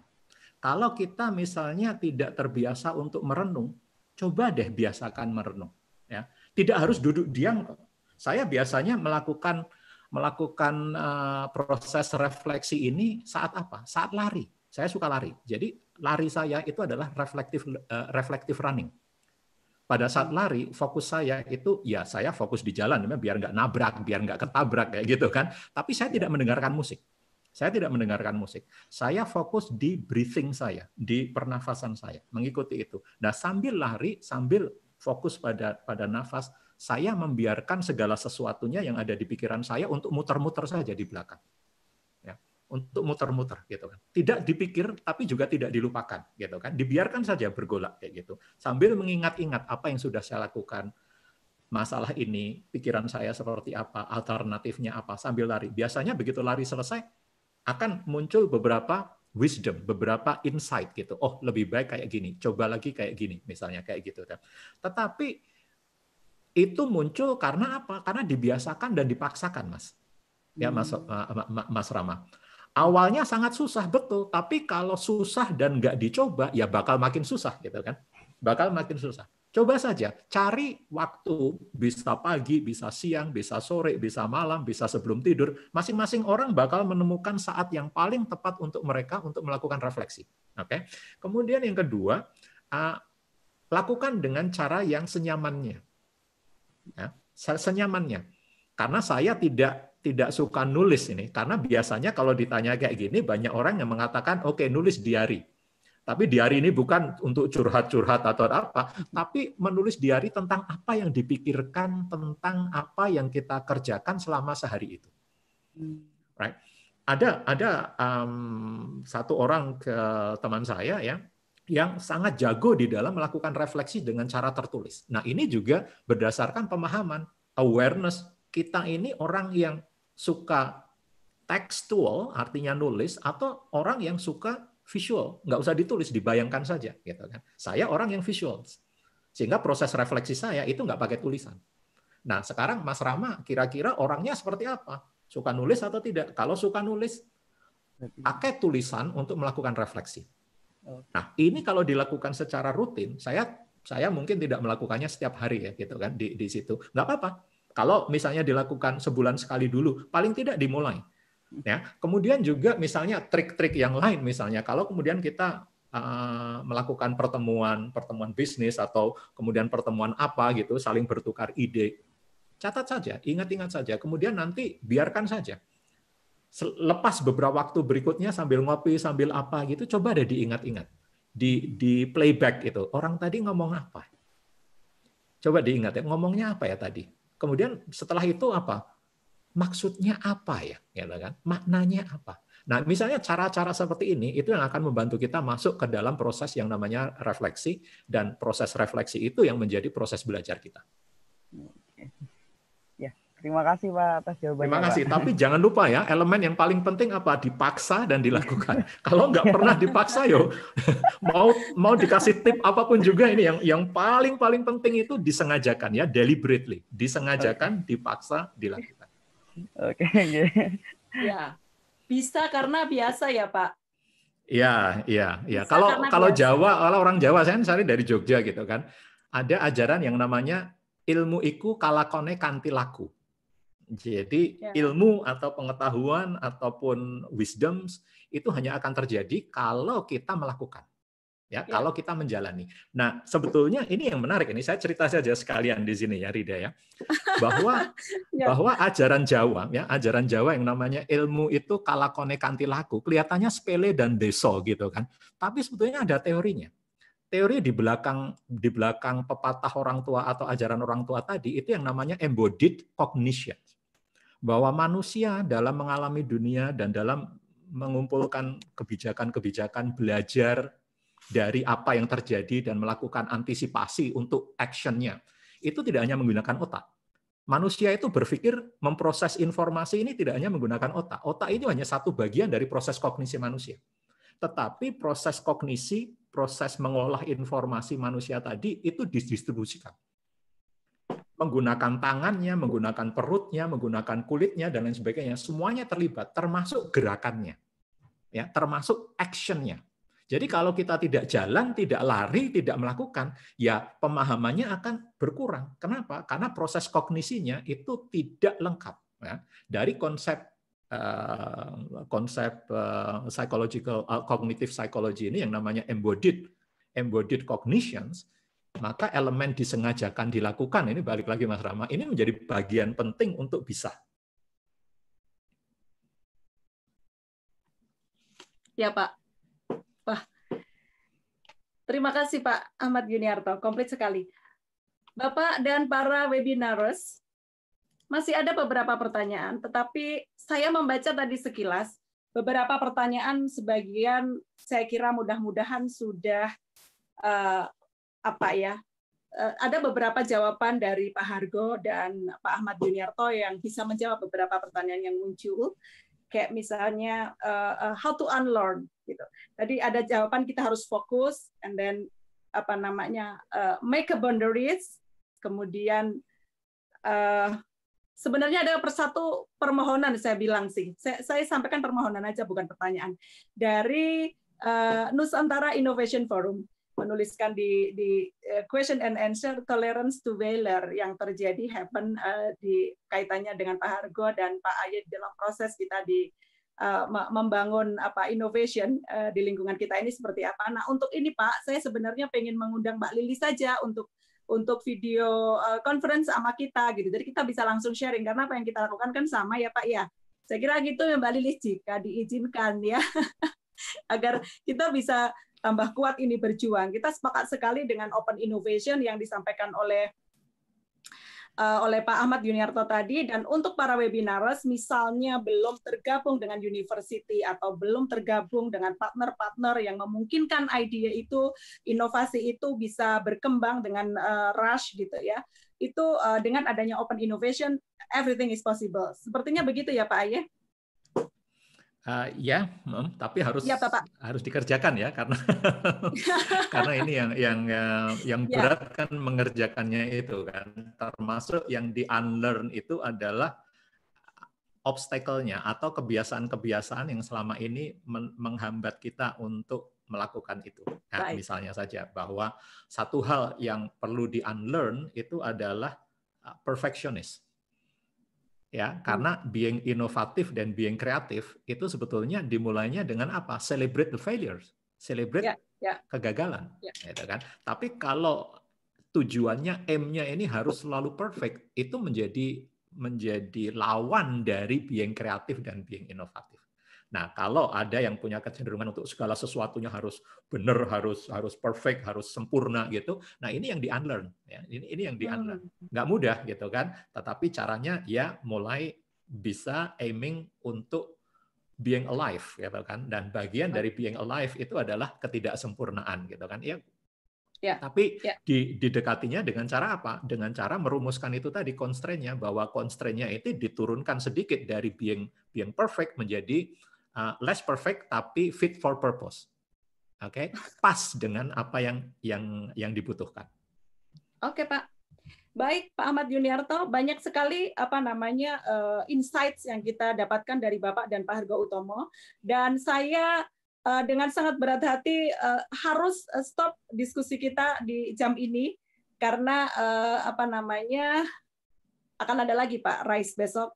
Kita tunggu para webinars untuk join juga di RISE dengan resilience-nya biar tetap bersemangat, tidak patah arang di masa-masa yang tentunya ini challenge ya, sekali lagi bukan problem para webinars. Kita sepakat dengan Pak Hargo Utomo bahwa this is a challenge and we have to do the experiment and harus fleksibel. Kemudian ada proses, ada guide, ada struktur juga yang harus kita lalui. Dan sekaligus Pak Ahmad Yuniarto, jika diizinkan saya meng-highlight saja beberapa kalimat yang tadi saya kira bisa mengafirmasi bahwa kita harus tetap melangkah. yakin, kemudian fokus, make a kind of boundaries, and manfaatkan open innovation yang saat ini momen yang harus benar-benar kita bisa memaksimalkan diri dan harus kita push tentunya dari dalam diri kita sendiri. Dan banyak sekali yang saya tidak bisa sebutkan sebagai kesimpulan, Pak, karena semua insight-nya bagus. Saya berharap para webinaris mendapatkan setiap kalimat yang disampaikan oleh para narasumber kemudian bisa diimplementasikan, bisa dipraktekkan seperti harapan Pak Ahmad Yuniarto tadi, harus dilakukan begitu ya Pak, harus. Betul. Ya. Dan saya pikir juga salah satu pesannya kan gunakan saja sumber daya yang ada di UGM ini untuk membantu proses inovasi dimanapun juga teman-teman berada kan. Ya, jadi kalau misalnya pengen bertukar pikiran, pengen brainstorming, kontak saja Rida. Nanti kalau Rida mau ngajak saya kan tinggal kontak saya saja gitu kan untuk menemani menemani diskusinya kan, kita bisa bertemu khusus misalnya kalau ada teman-teman yang pengen punya ide kemudian pengen mengembangkan ide tadi, pengen ngecek ini bisa nggak ini dikembangkan bareng UGM dalam startup atau apa, silahkan saja kontak Rida saja ya Rida ya gitu ya Rida. Siapa datang dengan ide, kita akan melengkapi dengan yang lain karena ada lab, ada expertise, ada banyak hal yang ada di UGM juga ya Pak ya. Oke. Terima kasih sekali Pak Ahmad Yuniarto. Terima kasih untuk Nusantara Innovation Forum. Saya menunggu kehadirannya untuk bersama-sama kita berjuang ya. Kemudian semangat terus untuk para webinars, para entrepreneurs yang pada saat ini sedang struggling to face the challenge. Dan sekali lagi good luck, sehat selalu. Mari kita terus semangat menjaga protokol COVID. Tetap sehat, tetap berkarya, tetap kreatif. Sekali lagi terima kasih yang sebesar-besarnya dan terima kasih Pak Ahmad Yuniarto. Saya berikan kembali waktunya ke Mas Gideon. Terima kasih. Oke, baik. Terima kasih Mbak Rida dan spesial terima kasih juga buat Pak Ahmad Yuniarto yang sudah mendampingi kita selama kurang lebih 1 jam lebih ini ngobrol-ngobrol seru dan saya percaya sepertinya waktunya kurang sekali ya Pak ya. So, karena kita keterbatasan waktu, bagi teman-teman yang masih pengen ngobrol, so silakan kontak ke kami untuk tadi, Pak Ahmad Yuniarto, Mbak Rida, sudah menawarkan, please join, please ngobrol, siapa tahu ada sesuatu yang bisa dikerjakan dan dikerjakan. Oke, baik teman-teman, terima kasih buat kesempatan malam hari ini, dan ada satu pengumuman yang akan saya sampaikan. Minggu depan kita akan ada lagi webinar ini di hari Kamis.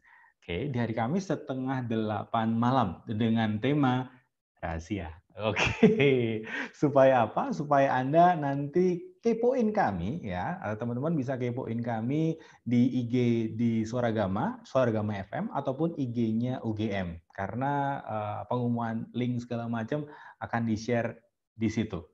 Oke, dan sudah ada link presensi teman-teman di kolom chat, silakan isi presensi tersebut dan silakan diperhatikan lagi ketika Anda menuliskan nama Anda, nama lengkap, terus kemudian juga email Anda.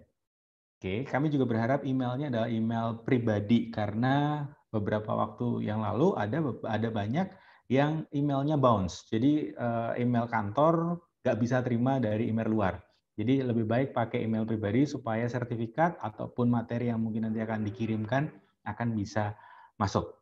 Baik, demikian teman-teman acara webinar kita hari ini, malam hari ini. Terima kasih sekali lagi buat semuanya, terima kasih buat para pembicara, terima kasih buat para panitia yang sudah bekerja keras mengumpulkan 500 lebih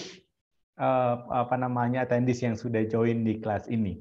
Dan akhir kata teman-teman, mohon maaf kalau ada salah kata. Mas Gideon. Yes, monggo Pak. Mas Gideon, ini mohon maaf ini.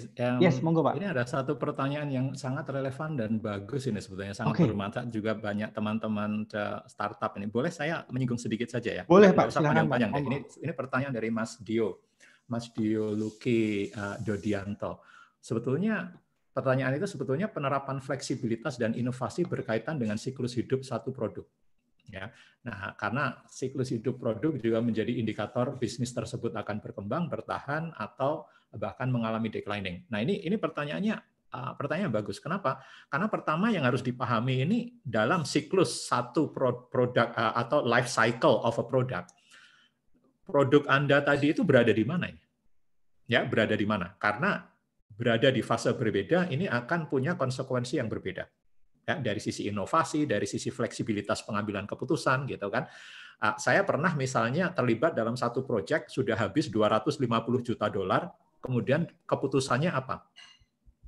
Nggak dilanjutkan karena tidak relevan dan tidak akan menyelesaikan masalah. Nah, ini adalah salah satu contoh fleksibilitas yang tidak bias gitu kan. Karena bisa juga keputusannya adalah ya sudah kita lanjutkan, tapi makin bleeding ini. Kenapa? Ongkosnya makin keluar terus, tapi makin jauh. Kenapa? Karena produknya udah nggak pas dulu ini dengan customer-nya gitu kan. Produknya tidak pas dengan masalah yang akan diselesaikan. Kalau kita teruskan tambah terus, lanjutkan terus, kita menderita dari yang namanya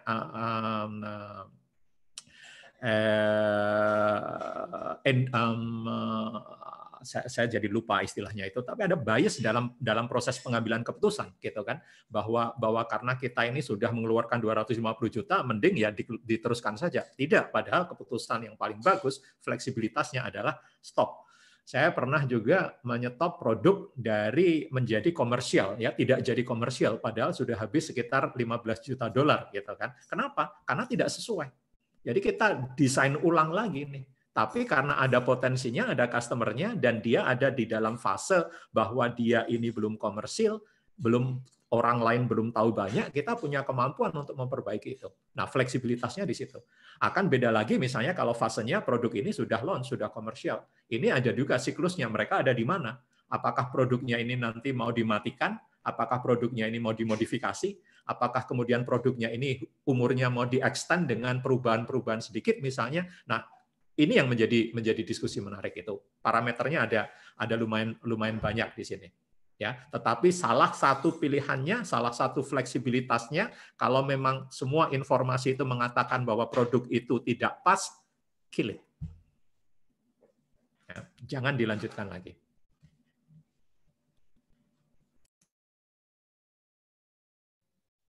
Itu saja Mas Gideon. Terima kasih. Jadi beneran Siap. Ini bisa selesai. Lunas ya Pak ya, nggak ada utang lagi. Oke. Sebetulnya utangnya masih banyak tuh. Masih banyak betul, ya minimal dicicil satu tadi ya. Oke, baik. Teman-teman terima kasih sekali lagi terima kasih buat Pak Ahmad Yuniarto, Mbak Rida, dan teman-teman semua yang sudah menghadiri. Sampai ketemu lagi di minggu depan di tema-tema yang pastinya tidak kalah seru dengan tema-tema yang sudah kita bawakan 4 minggu ini. So, sekali lagi, saya mewakili teman-teman panitia. Mohon maaf kalau ada salah kata, dan saya akhiri. Wassalamualaikum warahmatullahi wabarakatuh. Selamat malam.